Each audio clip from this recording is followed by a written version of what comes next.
In this video, I'm going to walk you guys through exactly how to build something like this, where you can turn on the light and turn that off, or you can keep turning that on or turn that off in this entire video. Coming up.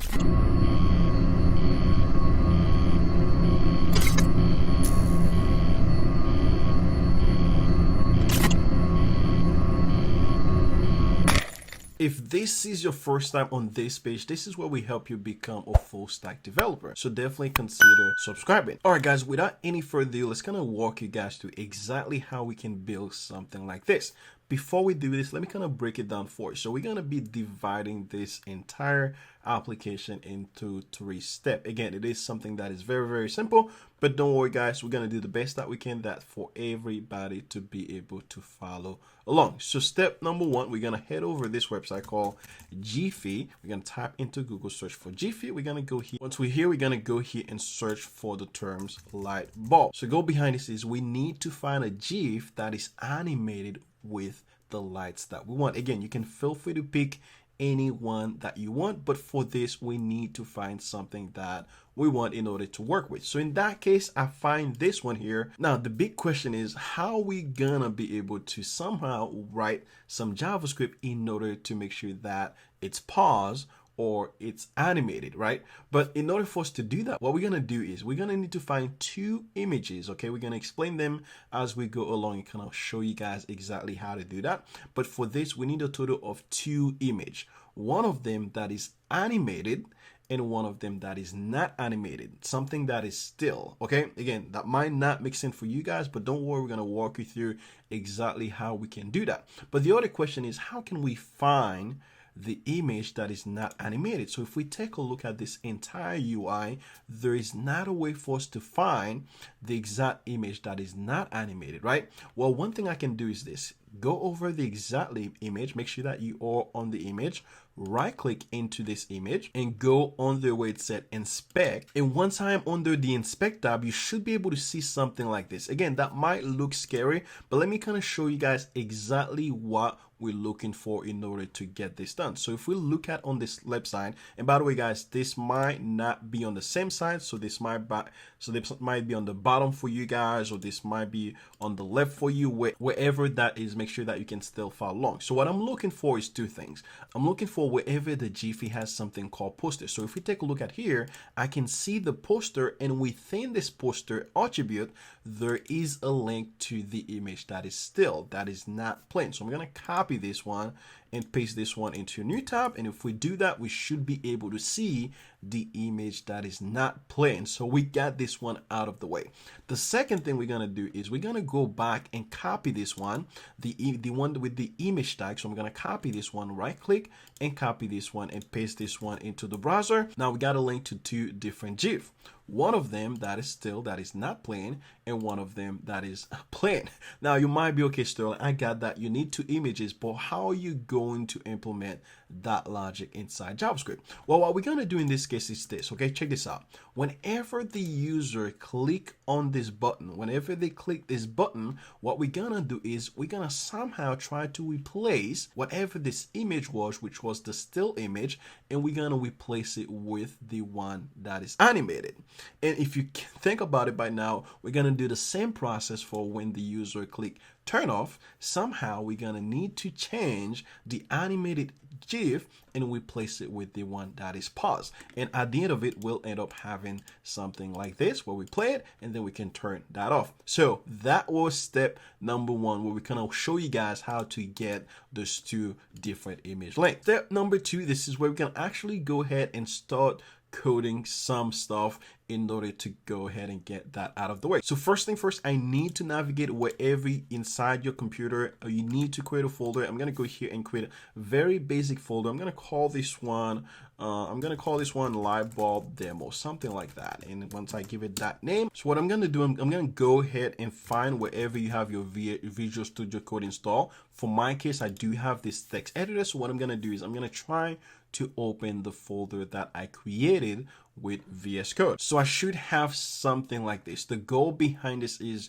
you need to open that folder with your VS Code. So I'm going to go here and click wherever it said open folder, and I'm going to navigate wherever I have the desktop. In this case, I go here and click on this folder, and now I'm going to open this folder inside my VS Code. Again, all you have to do is make sure that this folder is open inside your VS Code. However, if you are more like a terminal guys, you can feel free to kind of go ahead and navigate to wherever you have this. For me, I have it inside the desktop, and then I can kind of go here inside the ladder, and I can either open that inside my terminal. Again, this is going to be your choice. Anyway, long story short, now that we have this open, we're going to go here and create one file called index.html, and believe it or not, this is going to be the only file that we're going to work with. Again, if you remember, we are in step number 2. So for step number 2, what we're gonna do is we're just gonna go ahead and try to see if we can have something at least that look like this. Again, it might not be function yet,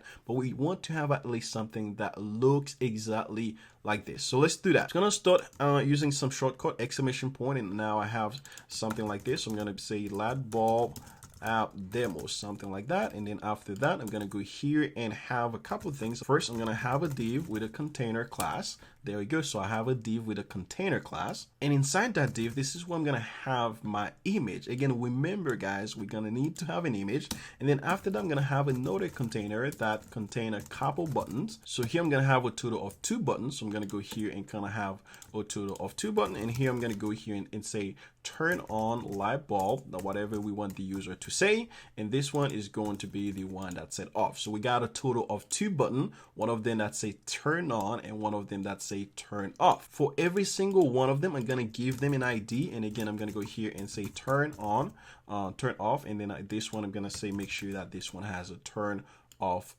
ID inside of it. So basically we have a total of 2 buttons with different IDs that we can select using JavaScript. All right, so what do we need to put inside our image? All we have to do is we're going to go back and copy the link that is not animated, which means by default, whenever the user refresh this page, we want them to see that. So if I go here, I'm going to copy this image. I'm going to go here and add this link in there. And now if I open this one into my browser, I have something that looks like this. Again, we're not over yet, but at least we have the image in, and we also have the button in, which is good. Again, we're almost done with step number 2. So all we have to do is we're gonna right click into this. All right, so what do I need to do here? If you remember back over there, we have the background kind of close to the image. Okay, so again, we have no clue what the heck this color is. What if there was a way we can find the color of the image and use that color to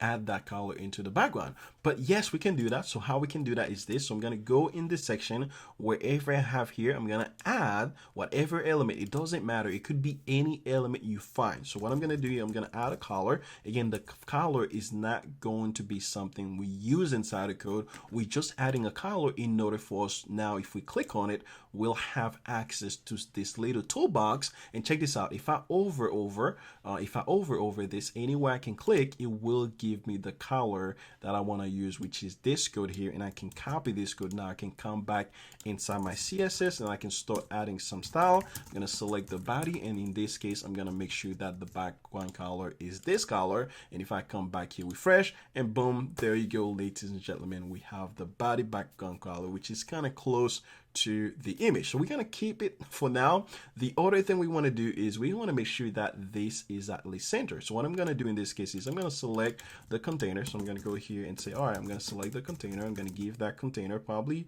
a width of 500 pixel, and then I'm going to give this one margin auto, and now it's going to go here and center. And if we remove this, we can now see the container is at least center. Last thing we're going to do is we're going to style the button to make it a little bit fancy. So let's gonna go back, and what I'm gonna do in this case, I'm gonna go here and select every single button. Gonna add a padding of 10 pixel, and then gonna add a width probably 200 pixel for every single button. I'm gonna say border radius 4 pixel. I'm gonna say curter printer, and outline, I'm gonna say none. And let's take a look and see what happened so far. So if we refresh this, there you go, ladies and gentlemen. If I over my button, they looks fancy again.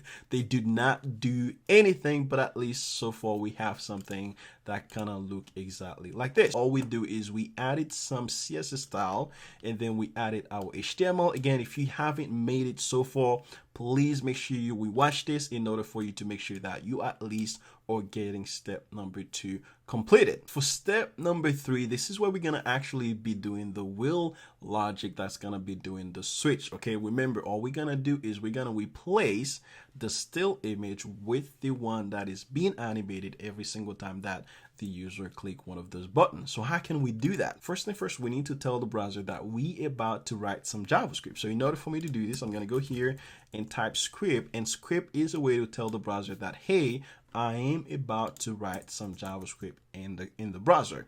So once you're here, one quick way I can tell you to confirm this one, to make sure that the browser is actually reading this, is write something like hello world, just for us to test this inside the browser to make sure that, hey, this is something that we want to make sure that is working before we start writing any code. So if I go back into the browser, I'm going to right click, inspect this one, and under this section I'm going to go under console, and now I should at least be seeing my hello world showing up somewhere here, which is really cool, and that shows that my script is working. So what do we need inside our JavaScript? First thing first, I'm going to go here and select every single element that I'm going to work with. So let's think about every single element that we're going to work with. Okay? So if we think about the logic that we're going to implement, whenever we click, that means that we're going to work with every single button, which is a total of 2 of them. And second, we're going to change the image with the new updated or animated URL or still URL that we replace. So we're going to be working with a total of 3 different elements in the page. So let's go ahead and do that and select every single one in this. So I'm going to use const. And again, if you haven't used const, it is just a way to define a variable. So I'm going to define a variable. I'm going to call this one image element. So I'm going to use a built-in JavaScript function in order for us to be able to select that element. And this is something called document selector, which is a way for us to select element inside the browser or inside the HTML element. So what do we want to select? We want to select the image. So I'm going to go here, document.select, and I'm going to give it the image tag, which is select. I'm going to copy this 3 times, and I'm going to replace this one with turn on button, and I'm going to do probably the same thing, and this one is going to be turn off button. So what do I need to select this one? Because of course they're definitely not an image tag, but what they are is they're a button, and every single one of them has a different ID, as you can see here. So I'm going to go here and select the turn on ID, and the fact that we are working with ID and this is the turn on, so I'm going to make sure that this one is using the pound. That's how we select ID with JavaScript. Okay, and I'm going to do the same thing for the auto ID, which is turn off, and I'm going to use this one over here.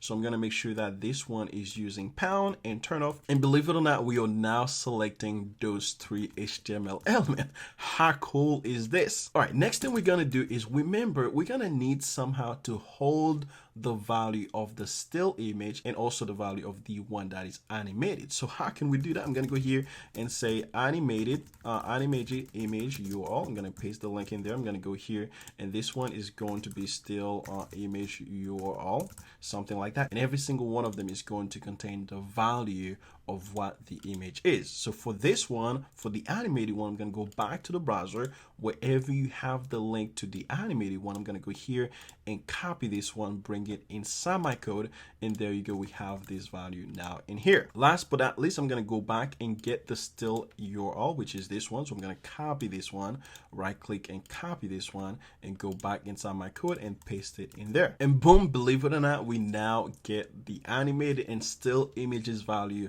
of the things that we want to work with. So what do we need to do else? The second thing, the last thing that we're gonna do, don't worry guys, we're almost there. We just need a total of 6 different lines of code, and this is over. Okay, so what do we need to do now? All we have to do is somehow, if you've worked with JavaScript or maybe you haven't, somehow we're gonna need to listen for when the user click on this button. So whenever the user click on this button, we need somehow to listen to this button. So how can we do that? Well, in order for us to do that, I'm gonna go here and select remember we're selecting the element already, which is this one was the turn on button. So I'm gonna go here and select this button. I'm gonna add what they call an event to it. The way we add an event is this turn on, which is the element. I'm gonna say add event listener, and this one I'm gonna add the name of the event, and second, what do I want to do after the event fire. Again, what this means is we're gonna say, all right, what is the name of the event that you want to listen to? In this case, I want to listen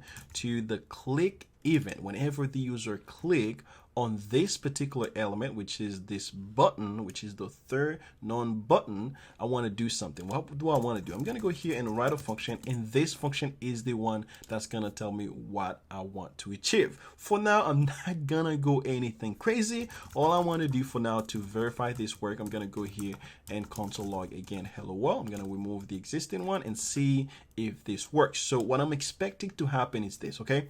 When I go back after I select this element, when I click on it, I should be seeing something like hello world into my console every single time that I click on this button. So let's see if that's happening. So I'm going to go back into the browser, refresh this page, and check this out. Whenever I click on this button, I'm seeing hello world inside my console right here, which is great, which is fantastic. Okay, so what I'm gonna do is I'm gonna do the same thing for the other one. All right, so I'm gonna do the same thing for the other one, making sure that we got both of the button. So I'm gonna go here and select the second one, which was turn off, which is this element. So I'm gonna go here and do the same thing. So I'm gonna add an event listener. Again, I'm gonna attach the event name and what I want to happen.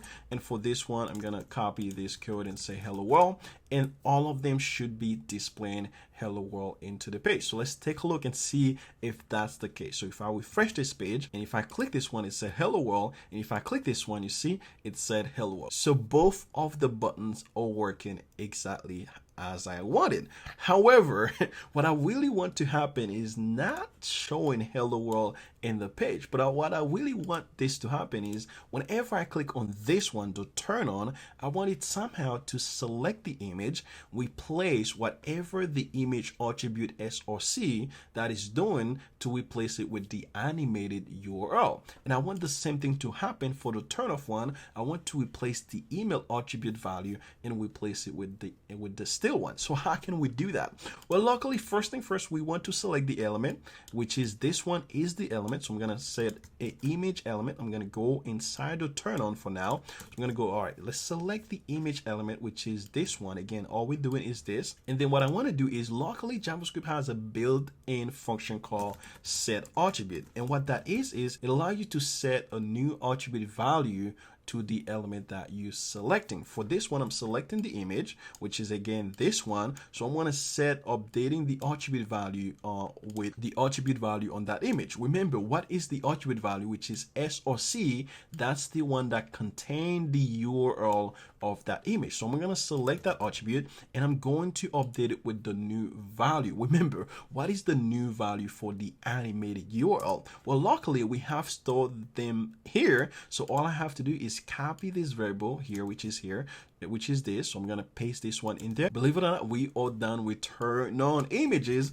Let's take a look. So if I go back, refresh this page, and if I click on this, and there you go, it is working as expected. Now, if I click on turn off, of course, it is not working yet because we haven't implemented anything for it yet. So I'm going to go back into the turn off, which is this one. So we're going to do the same thing that we did for the turn on. Okay. So what we need to do is we're going to select the same image, which is image element. So I'm going to go here, image element. I'm going to use that function again, set attribute. I'm going to update the attribute value, but this time I'm not going to update the attribute value with the animated one, which is this one. I'm actually going to update it with the one with the still. So I'm going to select the still image here, and I'm going to paste that in there. And believe it or not, ladies and gentlemen, we are done with the entire application. Let's take a look and see what happens. So if I go back into the page, refresh it, and if I turn that on, you see now that is turning on. And if I click turn off, and now it is turned off. If I click turn on,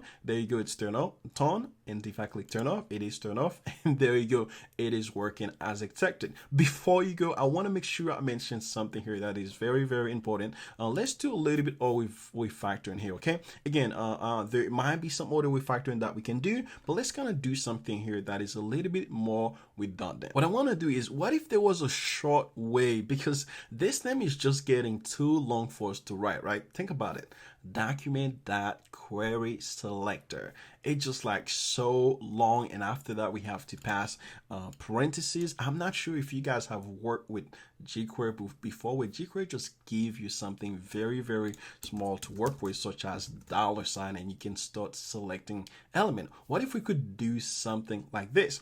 Well, the good news is yes, we can, and we don't even need the jQuery library in order for us to build something like this. So what I need to do is I'm going to go here and create a variable with this $, and I'm going to make it equal to document.query selector. Check this out. I'm going to make it equal to document.query selector. And now wherever we have this here, we're going to replace every single one of them with the $. Now, again, what we want to happen is this, okay? Now let's take a look and see if this worked, okay? If I go back and refresh, check this out. I already have something that said illegal invocation. So JavaScript is already complaining about me and say, hey buddy, you're trying to do something that is illegal. What if there was a way we can go about doing it and not violating this JavaScript error that we're having? So here's how we could do that. I'm gonna go here wherever I have this. What I'm gonna do is I'm gonna do this. I'm gonna bind this by inside the document. And believe it or not, that should work. Let's take a look. So if I go back inside the browser,